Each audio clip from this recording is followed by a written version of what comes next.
بسم اللہ الرحمن الرحیم۔ السلام علیکم۔ اکثر غیر ملکی جو کہ خاص کر ڈرائیور حضرات ہیں یا جن کی مالکیت گاڑی وغیرہ ہے تو ان کو اس خبر سے ضرور آگاہ ہونا چاہیے کہ مملکت سعودی عرب میں ان کی ایک غلطی ان کے لیے بہت بڑا مسئلہ بن سکتی ہے۔ کوئی ڈرائیور حضرات ٹیکسی چلانے یا پرسنل استعمال کے لیے پرانی گاڑیاں خرید لیتے ہیں۔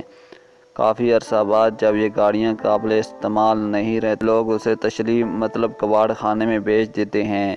ایسے افراد انجانے میں یہ غلطی کر جاتے ہیں کہ گاڑی تشریح میں فروخت کرتے وقت یا پہلے گاڑی کے نمبر پلیٹ ٹریفک پولیس کے ریکارڈ سے کینسل نہیں کرواتے، جس کی وجہ سے انہیں کافی مشکلات کا سامنا کرنا پڑتا ہے اور ان کا خروج نہایی نہیں لگ سکے گا۔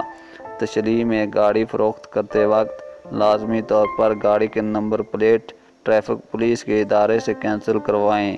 جب تک کینسل نہیں کرواتے تو گاڑی کی ملکیت نام پر برقرار رہتی ہے اور اس پر سالانہ فیس بھی بڑھتی رہتی ہے جو کہ گاڑی کے استعمارہ کی ہوتی ہے۔